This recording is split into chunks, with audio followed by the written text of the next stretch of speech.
noite, povo de Deus, paz seja convosco. Hoje vamos falar de um assunto baseado no livro de 2 Coríntios, capítulo 10, versículo 18, que diz: Porque não é aprovado quem a si mesmo se louva, e sim aquele a quem Deus louva.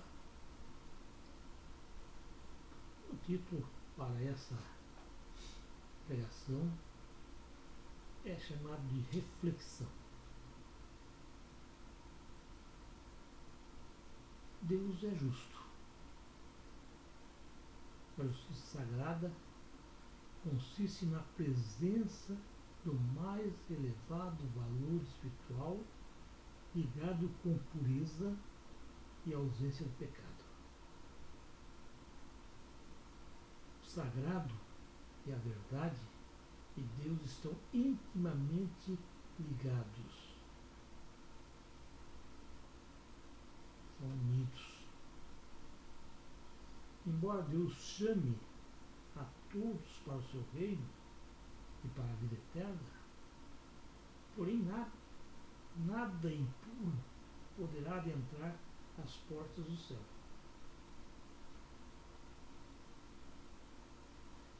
É por isso que Cristo Jesus não veio para ser servido, e sim para servir e dar a sua vida em resgate de muitos que se encontram impuros nessa terra.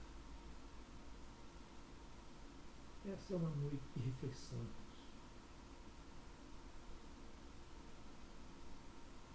E para que os homens sejam purificados, Deus permite que atos de repreensão, pelo amor que Ele tem por nós, aconteçam. Ele permite esses atos. Ele sabe que um severo tribunal de justiça nos aguarda. Ele sabe disso.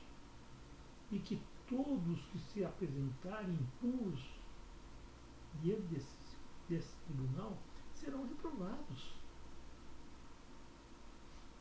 O julgamento nesse tribunal, tribunal de Deus, está baseado no perdão que as pessoas obtiveram e não no conhecimento que elas têm de Deus e aqui a religião que elas professam. Não tem nada a ver. É baseado no perdão. Só o perdão interessa. Sabemos que nós estamos separados de Deus, sim, por causa do pecado. Nós sabemos disso. Todo mundo sabe que o pecado não agrada a Deus. E que esse julgamento naquele dia levará em conta a revelação que tivemos durante nossa vida terrena.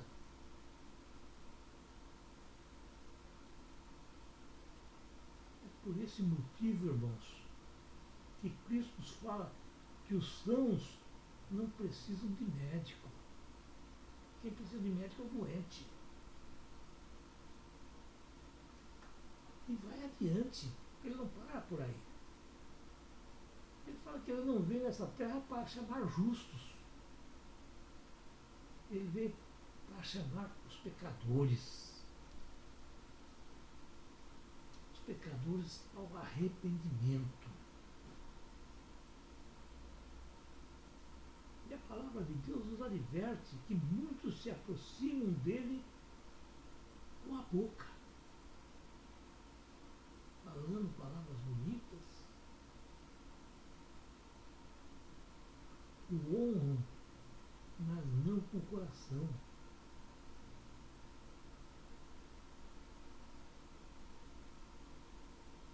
Não honram com o coração. O coração está longe dele. Isso que vale dizer que o temor a Deus consiste apenas em mandamentos. mandamentos humanos, e não no temor oriundo da sua palavra. Eu falei, é momento de reflexão. Que tipo de semente nós somos? Nós somos aquela semente que caiu pelo caminho e permite que Satanás tire de nós a palavra semeada por causa da nossa dureza de coração?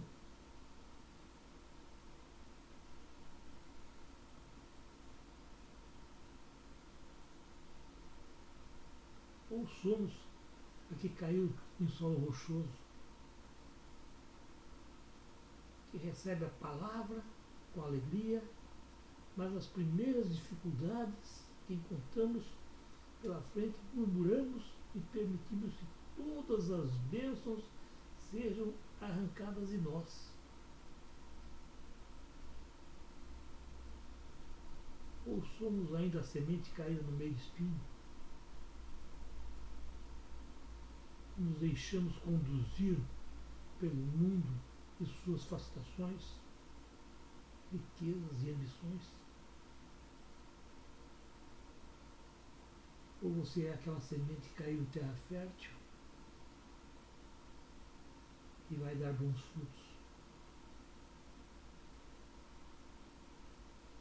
Não importa qual a semente que você seja, sendo uma ou outra, é necessário e devemos saber que tudo que fizermos um dia será revelado.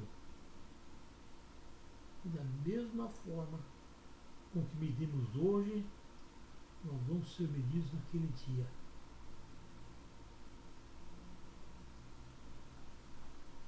Nós não fomos criados por Deus para julgar. Fomos criados para adorar. O julgamento compete somente a um juiz já declarado. Cristo Jesus, que não é falho. O ser humano é falho. Sermos adoradores é o que compete a nós. E só seremos verdadeiros adoradores quando nos portarmos como o sal dessa terra, como a luz desse mundo. Nossa luz deve ter um brilho diante dos homens. Não um brilho que ofusque, mas sim um brilho que ilumine e os possa guiar por caminhos tranquilos. A nossa luz deve ser a expressão de nosso procedimento e das nossas obras, irmãos. Sim. A palavra de Deus nos diz que não devemos angariar tesouros nesta terra. Você nasceu bem sem nada. Nem uma roupa você tinha. Quando você morrer, você não vai levar nada. Vai levar de presente a roupa que você vai ser vestido. Mas você não vai levar mais nada. Nós temos de ter tesouros no céu. Tais tesouros devem ser frutos de nosso coração. Como amor ao próximo. Esse foi o mandamento que Cristo deu. Amai aos outros como a si mesmo. Ao contrário do que muitas pessoas julgam, as escrituras sagradas não estão dizendo que o homem não pode ser rico. Não. Você pode ser rico, sim. Eu não disse que você não pode ter bens materiais. Você pode ter bens materiais, sim. O que não pode realmente é você ser escravo da sua riqueza e dos bens materiais. O tesouro descrito são as atitudes do nosso dia a dia. Esse é o tesouro que você vai levar contigo e ninguém vai tirar. As tuas atitudes do dia a dia. Pois assim você vai estar angariando um verdadeiro tesouro, uma fortuna no céu, com boas ações. É verdade que os bens materiais e as riquezas podem deixar as pessoas ansiosas, preocupadas e até mesmo soberbas. Porém, a palavra de Deus nos ensina que não devemos estar ansiosos por nossa vida, no dia a dia. Precisamos de alimentos? Claro que precisamos. Deus não permitirá que nada nos falte, pois Ele sabe que precisamos dos alimentos e de todas as demais coisas para sobrevivermos. Não, Ele não é um Deus cego, Ele sabe as coisas. Mas uma coisa é certa também, irmãos. Só existem dois caminhos para nós. Não existe mais do que dois caminhos. Só dois caminhos. Um estreito, que nos leva a Deus, e o outro largo, que nos leva a Satanás. Qual desses caminhos vamos escolher? Eu já escolhi o meu. Lembre-se de uma coisa. Se estivermos inchados pelo orgulho, pela soberba, pela avareza, nós não vamos conseguir entrar pela porta estreita. De maneira alguma. Pois o excesso que carregamos nos impedirá a passagem. Porém, irmãos, se nós ouvirmos a palavra de Deus e a colocarmos em prática, com toda certeza, nós estaremos edificando nossa casa sobre uma rocha firme.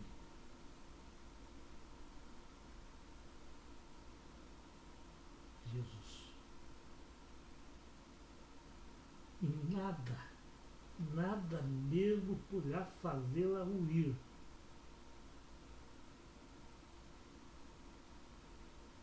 Vai permanecer para sempre. Contudo, se ouvirmos a palavra de Deus e não a colocarmos em prática, a nossa vida, estaremos construindo uma casa sobre a areia. E essa casa vai ser assolada. Qualquer vento fará com que ela vai desabar.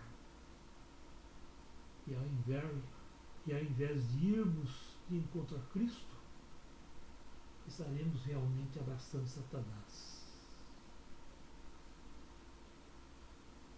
Todos os dias, irmãos, somos colocados à prova. Ser colocado à prova é necessário para que Deus saiba se pode ou não contar conosco. Ele já conhece o nosso passado, Ele sabe o nosso presente, Ele conhece o nosso futuro também. E além disso, Ele sabe as nossas reais capacidades. Essa prova é necessária para evitar que o difamador não chegue até Ele alegando direitos sobre nossas vidas. É nosso dever andarmos segundo os padrões de Deus, sendo semelhantes ao nosso Senhor e Salvador Jesus Cristo, que em tudo foi provado e aprovado. Nós não precisamos ser somente provados, nós precisamos ser provados e aprovados. Assim como os caminhos de Cristo, os nossos, devem ser feitos de ensinamentos, pregando o Evangelho e praticando o bem, pois a seara, como disse Jesus, é grande e os segadores são poucos. É verdade que nessa jornada encontramos dificuldades, muitas dificuldades. Porém, não devemos temê-las. Não. Devemos sim tomar a nossa cruz e seguir a Cristo, para que sejamos considerados dignos de Cristo, perdoando aqueles que nos ferem nesse caminho, mas perdoar verdadeiramente, não como aquele credor incompassível falado da Escritura, que devia 10.000 talentos e foi condenado pelo rei e tinha 100 talentos em haver e não perdoou o seu devedor. Então ele viu uma fortuna e foi absolvido, foi liberado, perdoado. Mas aquele que devia pouco para ele não teve o seu perdão. Devemos fugir de todo engano religioso. Isso está repleto à nossa volta. Nos preocuparmos somente com o reino de Deus e deixando de lado coisas como o beber e o comer que são desse mundo. Afastando-nos de todo o ensino doutrinário, ensino que deturpa e confronta a palavra de Deus. Jamais devemos deixar de ser éticos. Isto é, ao mesmo tempo em que professamos a palavra de Deus, também estejamos professando a palavra de Satanás através dos nossos atos, com mentiras, com trapaças e outras coisas mais. Deixar de lado o fanatismo, pois está escrito que nem por força nem por violência, e sim pela palavra de Deus. Portanto, irmãos, somente a palavra de Deus poderá levar alguém à salvação. E por isso, todo tipo de misticismo deve ser colocado de lado, uma vez que nosso alvo é Cristo. E somente nele devemos crer e confiar. Isso inclui crermos apenas na palavra escrita e jamais em nossas próprias opiniões. Por fim, irmãos, se queremos realmente ser vitoriosos nessa caminhada, vamos deixar as palavras de lado e começar a pôr em prática a palavra de Deus. Esse é o momento de reflexão. Hoje, agora, amanhã pode ser tarde, irmãos. Tarde demais. Glória a Deus. Que a palavra de Deus possa iluminar nossas vidas. Amém.